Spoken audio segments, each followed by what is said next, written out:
This is fire, by the way. Nick Gallo, KC Thunder. J-Dub, just want to ask you about the passion out there on the floor tonight. Seemed like you guys' love for the game was just really spilling out there tonight. Yeah. The energy in the building was really good from start to finish. That's kind of how it always is with Golden State. So it was just fun to play, fun to play around. Made a lot of big moments. It felt like we were kind of down the whole game too. So to kind of make that push to go up, and then there was a bunch of lead changes in the fourth and overtime.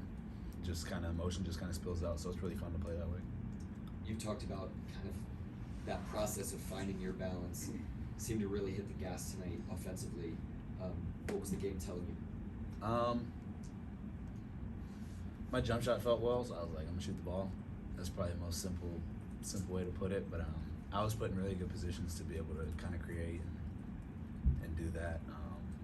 Credit to everybody else too. I think when I'm out there with 5 guys that can put pressure on 3-point line, and like even Zay, if he's not making shots, or having Chet being able to kind of stretch the floor out, like obviously Shea and Josh being able to pass, like when you are around teammates that can create for a lot, it opens up the floor, and it's almost like kind of pick your poison. So I thought we did a good job spacing the floor and had a good correctional game coming from Houston. So probably just a lot of credit to that. And then obviously I got to make the shots when I take them, and I was able to do that.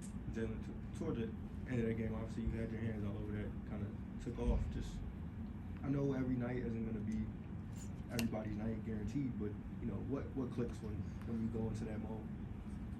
Just trying to center myself during the fourth. The first 5 minutes of the fourth are just as important as the first 5 minutes of the game. So taking that into mind, not really easing into the game, and just being really aggressive. Making people have to play me. And I think when I'm in that mode, kind of being aggressive consistently, it opens up the floor for everybody else to be able to create as well. I don't really play selfish, like to get off the rock and let people create as well. So I think when I find a good balance of that, like I've been doing the rest of this year, we're kind of hard to deal with. Yeah, and I think we've seen different on-court personalities from you. I think in that overtime moment where you kind of got the block and it went out of bounds, that's probably as animated as I've seen you. Just what are you feeling in that moment? That's Dub. Usually I'm Jalen. That was Dub. Whenever I start yelling, that's a different dude. So I can't really answer the rest of that one. Yeah, and I saw you retweet the meme, the pizza rolls. I was just showing Layla that. Describe that moment and what that felt like at the time. That was just a big play, and it was fun to be able to yell with the guys. Shay don't ever yell, so if he's yelling, I'm gonna start screaming for sure. Cool. Same thing with Chet. So that was fun. That was cool.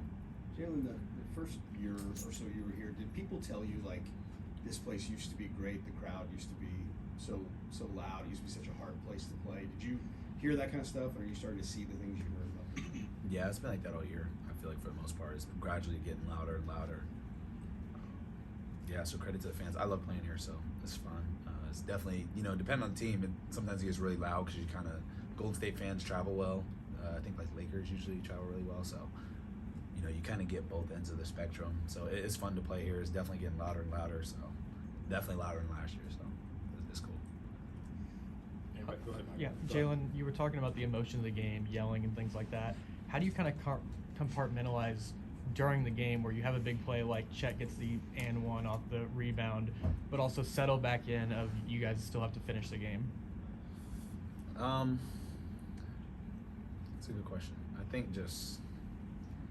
I think we understand that we're big on 20 and 5. It's about 20 possessions left when you got 5 minutes to go, and I think we're doing a better job of understanding there's a lot of possessions and craziness that happens when the game is close within 5 minutes. So being able to kind of have that moment, but then also right after that be able to huddle up and kind of understand matchups and where we want to be, I think speaks volumes to our team. I think everybody's really comfortable talking to each other, and I thought we did a really good job of that tonight, so it was really easy to kind of recenter. And Jalen, the nature of this regular season series with Golden State, it felt like every game was a different story, whether that's Shea being out, Steph being out. I know you haven't been there yet, but did it feel like this could be what a postseason series could feel like? Oh, for sure. whenever you play a team that's been to that many finals and that many, you know, they've been through the whole, they've lost in the finals, won in the finals, had, you know, one of the greatest, like statistically one of the greatest seasons, you know, ever. So I think whenever you're playing a team like that, it's always going to feel like a playoff game because it takes, you know, that level of focus to be able to go out there and execute.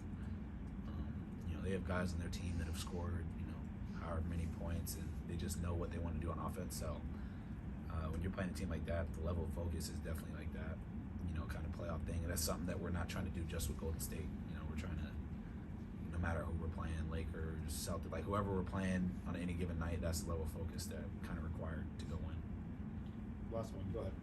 First of all, I do approve of Candy Cane's also one of my Appreciate it. This one's fire, too. Great time of year for this. But and really, I want to ask about Mark. Mark got his 100th win as a coach.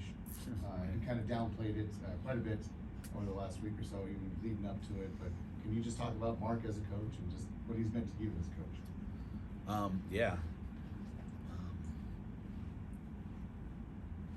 It takes a lot of belief as a coach to, like, for me to have the route I took to get to the NBA and be able to just kind of throw me out there and let me play. So it's a big salute to him, just trusting not only me, but that he trusts everybody. And I think there's a level of confidence that comes with that as players, knowing that, you know, kind of just throw you in there to learn. And, you know, he's big on growing with experiences. So I think the team senses that, and he's kind of able to relate to us and, you know, kind of just let us figure it out. You know, he doesn't really overcoach us and just kind of lets us flow. And, you know, obviously when you know your X's and O's and you can kind of relate to us as players, I think it's something that everybody enjoys playing with. And, yeah, so just credit to him, obviously the rest of the coaching staff, letting us play and just kind of be free and kind of giving us structure. And, you know, he also gives us room to kind of grow and learn what we want to be. So, you know, big props to him. It's fun being coached by him. Thanks, Doug. Appreciate it, guys.